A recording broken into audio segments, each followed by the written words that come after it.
For the person who's listening, who's struggling with binge eating or emotional eating, or not feeling balanced with how they're eating, how can they start to figure out where they need to start healing? Yeah. So I think the first step is just admitting that you are using food as a coping mechanism and trying to have as much compassion, and kindness for yourself as possible. It's not your fault. This behavior is so complex and multifaceted. We've never been taught how to deal with this, and we're often taught to just band-aid approach with it. So try to have compassion and kindness for yourself.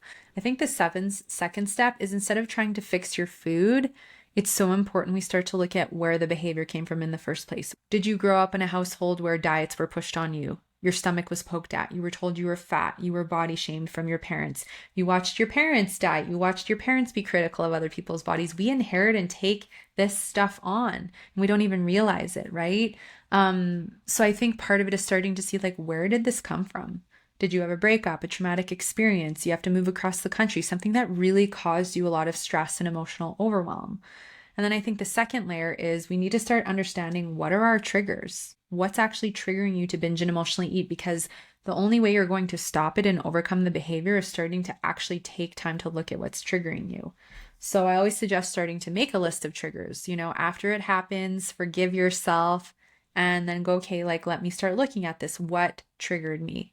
Was I tired? Did I not drink enough water? Did I skip breakfast again? Right? Did I have a stressful day at work? Right? Did I get on the scale and not like the number that I saw?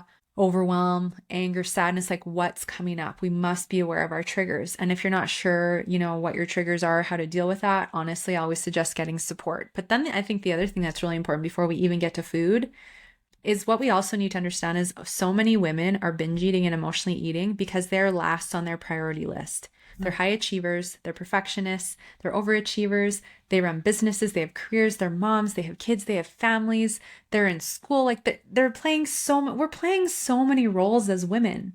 And we are the caregiver, the nurturer. We're literally giving birth and creating life.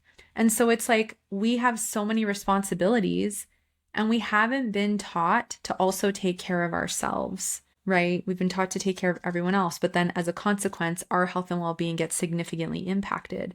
And so the other thing we need to look at is, where am I placing myself on my priority list?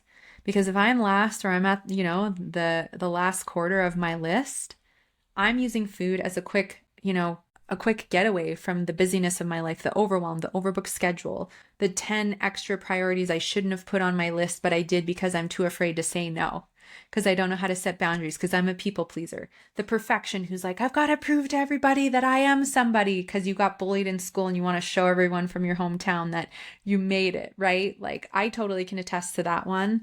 When we're leading from insecurity, we're leading from self-loathing, we're leading from unworthiness, and we are leading from this place of needing to prove something because we don't fully feel enough, we don't fully feel confident, we put ourselves last or on the back burner. And then that causes so much stress in the body and so much emotional unrest that when you have 5 minutes, instead of thinking to breathe or to maybe meditate for 5 minutes or get outside for 5 minutes, get your feet in the grass, right? What are you doing? You're like, oh my gosh, I just need a quick escape. And food is the fastest, easiest thing we can go to.